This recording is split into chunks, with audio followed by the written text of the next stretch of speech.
Empires rise and empires fall. The Roman Empire, 1,000 years of absolute power, collapsed and was forgotten. Napoleon conquered an entire continent and was gone within 15 years. The British Empire, the largest in human history, dissolved within a single lifetime. Every dynasty that has ever existed has eventually ended. Except one. This is not a conspiracy theory. This is not mythology. This is a documented, verifiable story of how one family, starting from nothing, engineered a financial system so intelligent that it has survived 2.5 centuries, 2 world wars, and the collapse of every empire that surrounded it. This is the story of the Rothschilds, and it is nothing like what you've heard. Frankfurt, Germany, 1744. In a narrow, walled alley called the Judengasse, which translates literally as Jew's Lane, a boy is born into one of the most restricted existences in all of Europe. The alley is barely 10 feet wide.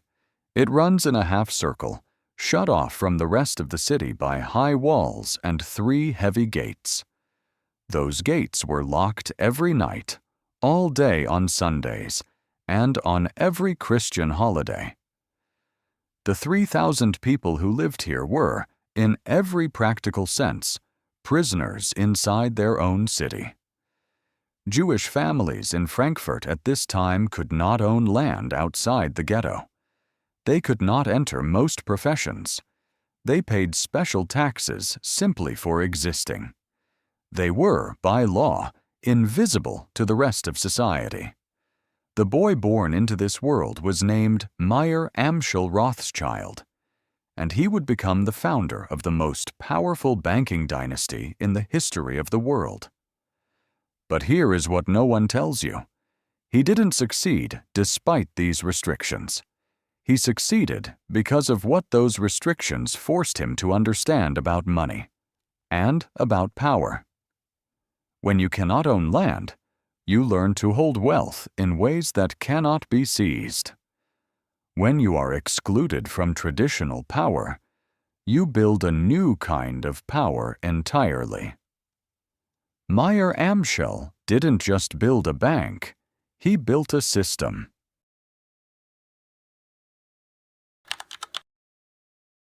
After the early death of his parents, young Mayer was sent to apprentice at a banking house in the city of Hanover. There, he learned the mechanics of international money, how currency moved between kingdoms, how exchange rates worked, and most importantly, how to make powerful men feel that they needed you. He returned to Frankfurt and began dealing in rare coins and antique metals, not as a hobby, as a strategy. He sold them, deliberately, at a discount, to one man above all others, Crown Prince Wilhelm of Hesse, a man who would soon become one of the wealthiest individuals in all of Europe. By 1769, that relationship had earned Mayer something invaluable, the official title of court agent, the prince's personal financial manager. He now had access to royal finances. He had legitimacy. He had a name that other nobles recognized. But Mayer was not satisfied with managing someone else's money. He studied how the powerful thought, how they borrowed, how they trusted, and he made himself the answer to every financial problem they had, before they even knew they had it. This was not luck. This was a calculated, methodical climb, from a boy locked inside a ghetto to a man sitting across the table from princes. And it was only the beginning.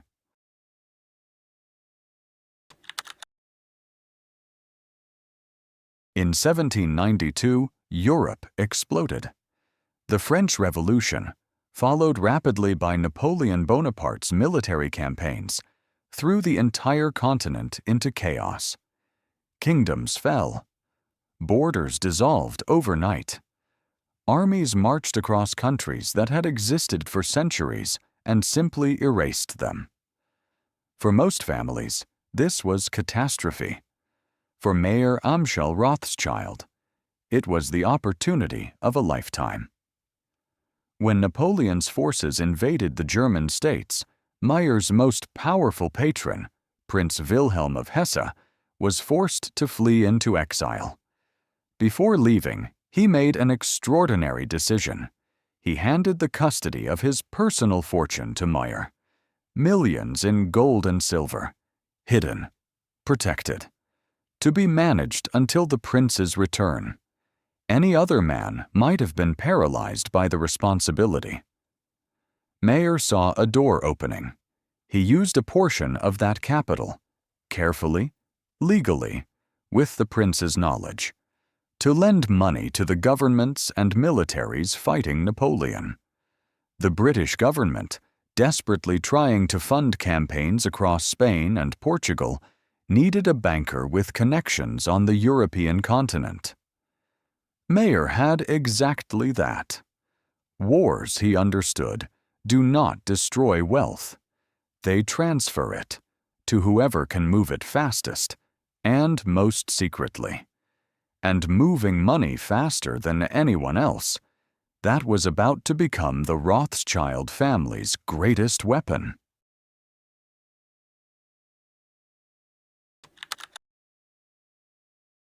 Before Mayer Amschel Rothschild died in 1812, he made a decision that no financial family had ever successfully executed before.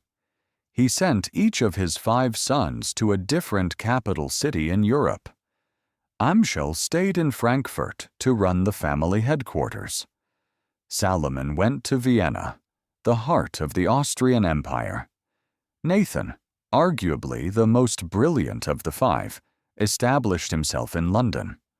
Karl moved to Naples in southern Italy, and the youngest, James, set up in Paris, the most powerful city in continental Europe. 5 sons, 5 cities, 5 banks, 1 family. But here is what made this unlike anything that had existed before. The branches were not separate companies.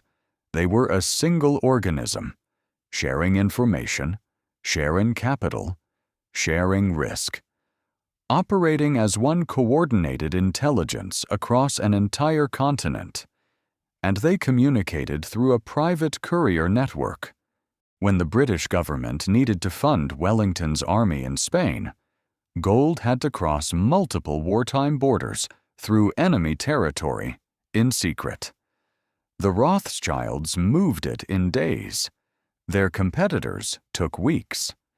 They became the bankers of choice, not for one government, but for multiple governments simultaneously, including governments at war with each other.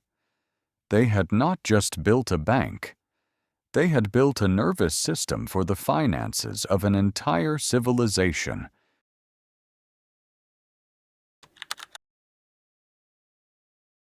By the middle of the 19th century, the Rothschilds had achieved something that had never been done in recorded history. They held the largest private fortune in the world. Not the wealthiest family in their city. Not the wealthiest in their country. The single largest private accumulation of wealth that the world had ever documented, at any point in history up to that moment. Their estates became the measure of a new kind of power.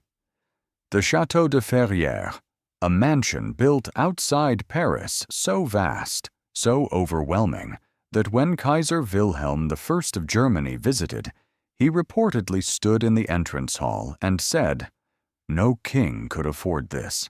It could only belong to a Rothschild." They financed the construction of the Suez Canal, an engineering project so consequential it permanently reshaped global trade. They backed railway systems across Europe and America. They provided the loan that allowed the British government to purchase its stake in the canal company, arranged according to historical accounts in a matter of hours. They were not just wealthy. They were the infrastructure of the modern financial world. And through all of it, they maintained one rule. The same rule Mayer had established from the very beginning. Keep everything within the family. Tell no one the true size of what you hold.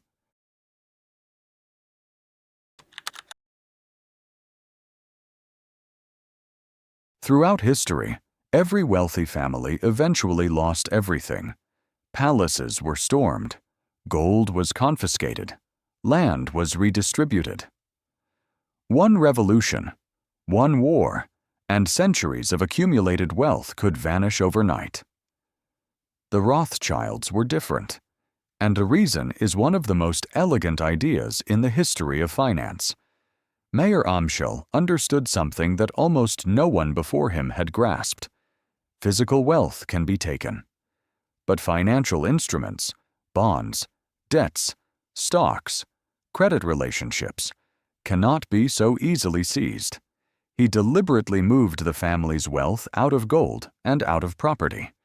Instead, he held it as financial paper, as claims and promises and credit, distributed across 5 countries, 5 legal systems, 5 currencies. When mobs attacked a bank in one city, the family had already moved the assets. When one government threatened confiscation, there were brothers in 4 other governments who could respond.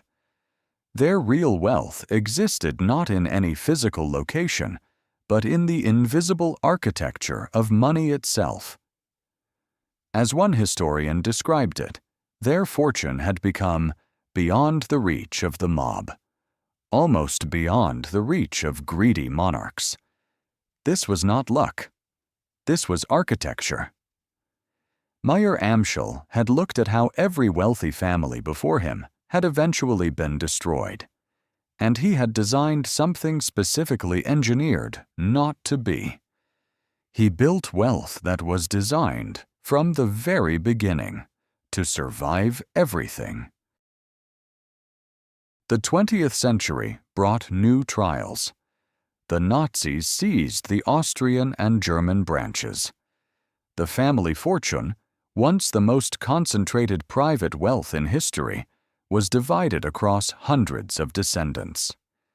The age of individual dynasties gave way to institutions and corporations. And yet, Rothschild and Company still operates today, still family-controlled, still advising governments, still managing some of the largest financial transactions on earth, still, as it has always been, deeply, deliberately private. 250 years, through revolutions, world wars, the Holocaust, financial crashes, and the collapse of every single empire that ever surrounded them.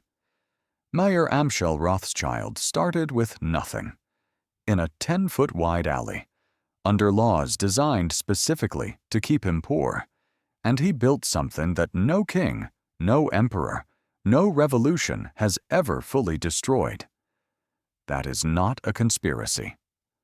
That is a masterclass